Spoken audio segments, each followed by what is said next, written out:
My husband kissed his other wife on the Raleigh courthouse steps while I sat across the street in my freezing car, holding the home equity papers he had forged in my name. He smiled at her like he smiled at me on our wedding day. Then he lifted a little boy onto his shoulders and waved. His name was Daniel Reeves, 39, polished shoes, perfect teeth, regional director for an insurance company in Asheville. I'm Claire Reeves, 36, a speech therapist at a small clinic off Marymount Avenue. We had been married 11 years, owned a gray Craftsman house worth about $410,000, and kept a joint savings account with $68,300 in it, mostly my inheritance from my grandmother. Daniel traveled to Raleigh twice a month for client audits. I packed his shirts. I kissed him goodbye in our kitchen that always smelled like coffee and lemon dish soap. He'd text from hotel rooms, "Long day, love you," and I believed him because trust, at least in my marriage, had always felt like breathing. The first cracks were tiny. In February, I found a receipt from a Raleigh toy store tucked behind his car visor, $84.17 for a wooden train set. Daniel laughed and said, "Client's kid. Networking never ends." In March, his phone lit up at 6:12 a.m. with a message from M. Harris that read, "He misses your pancakes." He snatched it so fast his coffee sloshed over his cuff. Then there was the smell. Not perfume. Baby shampoo. Sweet, powdery, unmistakable. It clung to his navy blazer when he came home from a conference, and when I pressed my face against the fabric, my stomach tightened like a fist. The truth arrived on April 9th in a cream envelope from Blue Ridge Community Bank. I opened it at our dining table, sunlight cutting across the wood, the house so quiet I could hear the refrigerator hum. The letter congratulated Daniel and me on our approved $97,000 home equity line of credit. I read the first sentence 3 times. My fingertips went cold. I called Daniel immediately. He answered with traffic noise behind him. "Did you take out a loan on our house?" I asked. There was a pause. Too long. Then he said, "Claire, don't panic. It's just paperwork. My signature is on this." I was going to explain. My ears rang. The black ink of my name at the bottom of the page looked almost right, but the C curled wrong. My mouth went dry. "Where are you?" I asked. "Raleigh. Meetings. With M. Harris?" Silence filled the line like smoke. I hung up before he could build another lie. I drove to Raleigh that afternoon with the bank letter on the passenger seat and my hands trembling against the steering wheel. Daniel had always stayed at the same hotel, or so he said, but when I called, the front desk had no reservation. So I did something I'm not proud of. I checked our shared phone plan. His device had been pinging near a townhouse complex in Cary for months. The address was 114 Juniper Bend. A woman answered the door. Mid-30s, soft brown sweater, hair clipped back, holding a dish towel. A little boy's drawing was taped to the wall behind her, 3 stick figures under a yellow sun. "Can I help you?" she asked. "My name is Claire Reeves," I said, and my voice sounded like it belonged to someone else. "I'm Daniel's wife." Her face strained. The towel slipped from her hand. "No," she whispered. "I'm his wife." Her name was Maya Harris. 34. Elementary school librarian. Daniel had told her he was divorced, lonely, and rebuilding his life after Claire left him. They had held a ceremony at a lake house in 2019. Not legal, thank heaven, but real enough for rings, photos, bills, and a little boy named Oliver who called Daniel Dad. Maya invited me inside because her knees were shaking too badly to stand.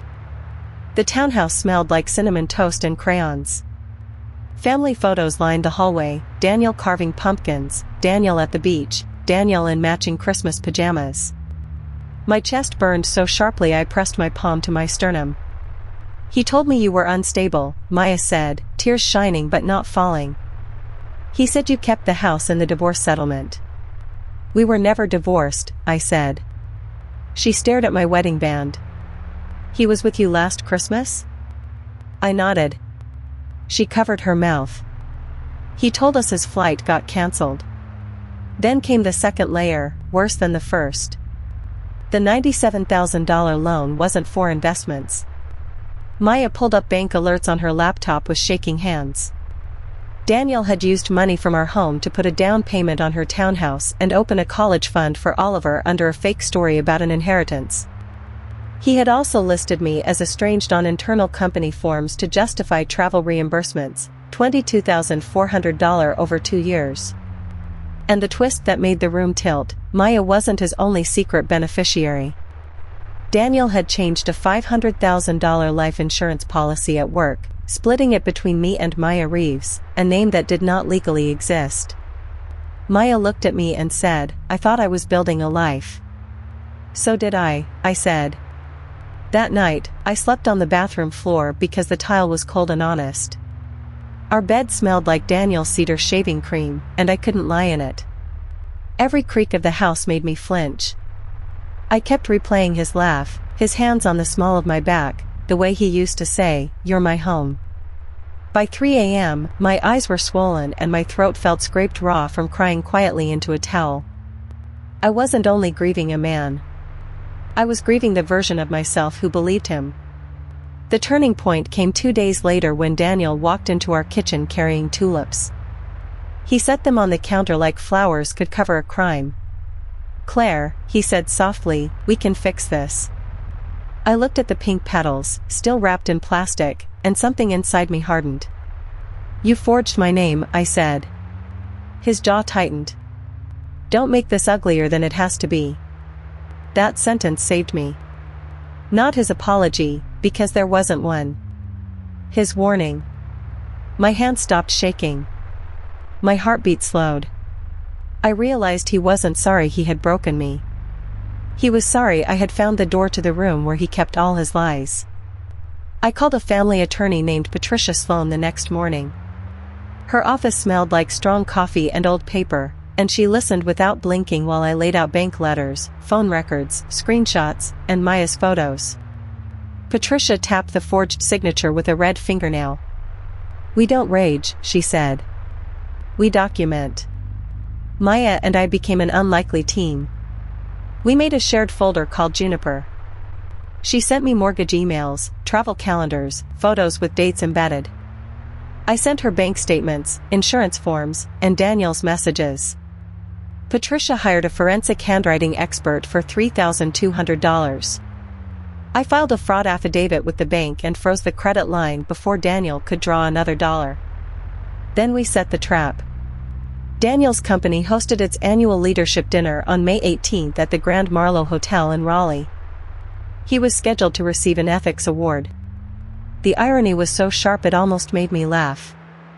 Patricia sent formal notices to his HR director, the bank fraud department, and the state insurance licensing board, but timed delivery for that afternoon.